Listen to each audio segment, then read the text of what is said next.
झारखंड विधानसभा का बजट सत्र चल रहा है। सदन में पहले नियोजन नीति पर बवाल मचा रहा और अब भ्रष्टाचार और पत्थर के अवैध खनन का मामला उठ रहा है। इसे लेकर विपक्ष सदन के भीतर और बाहर दोनों ही जगह हंगामा कर रहा है। ऐसे में आज भी सदन में हंगामे के पूरे आसार है। आपको बता दें कि बजट सत्र 23 मार्च तक चलेगा।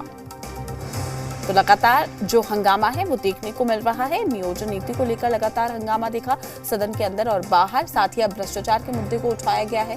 अवैध खनन का मुद्दा भी लगातार उठाया जा रहा है विपक्ष की ओर से झारखंड में, और यही वजह है कि सदन के अंदर और बाहर जोरदार हंगामा, हाथों में तख्तियां लेकर हंगामा करते हुए विपक्षी दल नजर आ रहे हैं और बीजेपी विधायकों का हंगामा लगातार जारी है।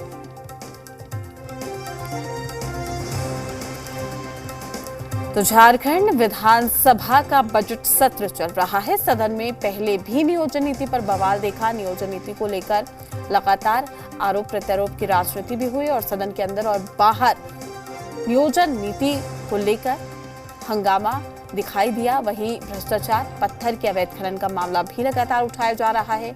विपक्ष सदन के अंदर बाहर दोनों जगह हंगामा कर रहा है और विपक्ष का कहना है कि सत्ता पक्ष इस पर जवाब नहीं दे पा रही है। हालांकि सत्ता पक्ष का कहना है कि विपक्ष के पास मुद्दों की कमी है, इसलिए विपक्ष कोई भी मुद्दा उठा रहा है। तो बजट सत्र 23 मार्च तक चलेगा।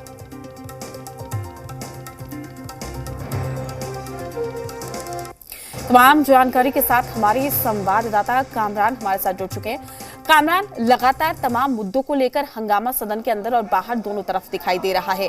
आज क्या कुछ तस्वीरें निकलकर सामने आ रही है, चूंकि एक बार फिर से नियोजन नीति, भ्रष्टाचार और अवैध खनन का मामला उठाया जा रहा है। प्रीति, देखिए, लगातार अगर विधानसभा की कार्रवाई की बात करें तो विभिन्न मुद्दों को लेकर विपक्ष जो है वो सत्ता पक्ष को घेरता रहता है और आज भी वही तस्वीर सदन के बाहर की हम दिखा रहे हैं, जहां पर जितने बीजेपी विधायक हैं वो एक बार फिर नियोजन नीति के मामले पर सरकार के खिलाफ सरकार को घेरने की कोशिश कर रहे हैं। सीधे जो विधायक हैं उनसे बात करते हैं। आज क्या हुआ? तो हम लोग जानना चाह रहे हैं 1932 क्या हुआ।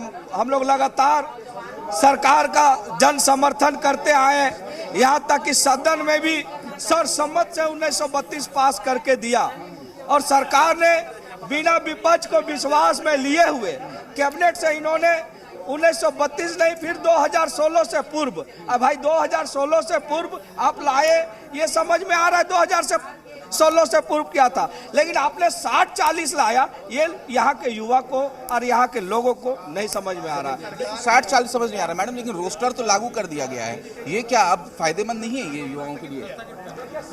देखिए, अभी बच्चा जान रहा है कि उनका भविष्य खतरे में है, इसलिए कि आप 60-40 का मतलब है 60 तो हमारा हक है, लेकिन 40 के लिए जो आपने ओपन फॉर ऑल कर दिया है, तो ये ओपन फॉर ऑल किया है तो फिर यहाँ के लोगों के लिए क्या होगा?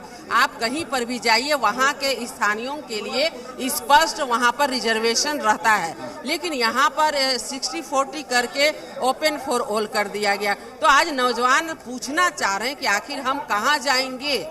आखिर उनके लिए 3rd और 4th ग्रेड के लिए भी जो फिल्टर लगा हुआ था, जो हमारी सरकार ने फिल्टर लगाया था, उसे भी ये तोड़ने का काम की, तो फिर आखिर वो कहाँ जाएंगे? आज भी सदन में इसकी न्यूज़ सुनाई देगी। देखिए, हम लोग तो नौजवानों के हित के लिए लगातार विरोध किए हैं, विरोध प्रदर्शन किए हैं और आवाज उठाएंगे। ये सरकार कान में रुई डाल करके जो सो रही है, तो उसको जगाने का हम लोग हर हाल में काम करेंगे। बिल्कुल साफ तौर पर बीजेपी ने अपनी मंशा जो है वो स्पष्ट कर दी है कि नियोजन नीति के मामले पर सरकार को एक बार फिर सदन के अंदर घेरने की कोशिश की जाएगी। सदन के बाहर तो तमाम जो बीजेपी के विधायक हैं वो प्रोटेस्ट करते नजर आ रहे हैं। और प्रीति, सबसे खास बात, क्योंकि आज स्वास्थ्य विभाग के अनुदान मांग पर चर्चा होगी, तो कहीं ना कहीं स्वास्थ्य विभाग के वर्तमान जो हालात हैं, जो इन्फ्लुएंजा नया आया है, कोविड का दूसरा जो वेरिएंट है वो आ रहा है, तो तमाम चीज़ों को लेकर सरकार को घेरने की कोशिश रहेगी। अब देखना है कि सदन के अंदर कार्रवाई किस तरीके से होती है और नियोजन नीति का जो मामला है वो नियोजन नीति के मामले पर सरकार को किस तरीके से घेरा जाता है और सरकार की तरफ से कौन से जवाब मिलते हैं। हमारे सचिव भूषण जी है, उनसे बात कर लेते हैं। भूषण जी, आज एक बार फिर नियोजन नीति का जो मामला है वो आप लोग उठा रहे हैं, जबकि रोस्टर तो जारी कर दिया गया, आरक्षण रोस्टर, इससे कितना फायदा? देखिए, ये एक प्रकार का कहिए कि धोखा देने का काम है सो की है झारखंड सरकार। जब से ये सरकार बनी है तब से अभी 3.25 साल होने जा रहा है, अभी तक ये सरकार नियोजन नीति नहीं बना पाई। 1932 को हम लोग आधार मानव समिति से पास कर किया था, जो कि इनको लागू नहीं कर सके, अंतोगत्वा ये इसको कैंसिल हो गया। तो ये प्रकार से जो युवाओं का सो भाग भविष्य है, इनको अंधकार में डालने का काम किया है। और ऐसो रोजगार नीति ने बना करके बेरोजगारों को ऐसो बेरोजगारी भत्ता भी देने का बात कहा था, जो कि नहीं दे पाए। उन्होंने 3.5 करोड़ जनता के भावना के साथ खिलवाड़ किया है।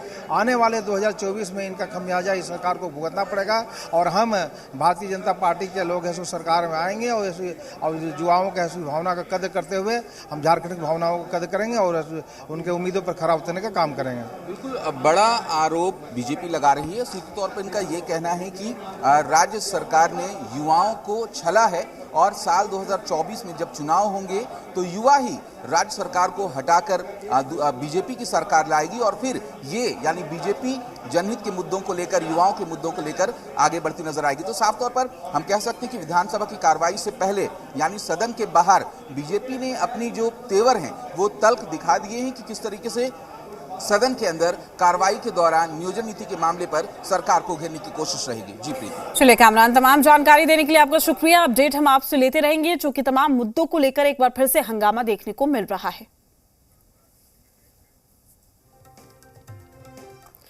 चलिए रुकते हैं छोटे से ब्रेक के लिए, जल्द हाजिर होंगे।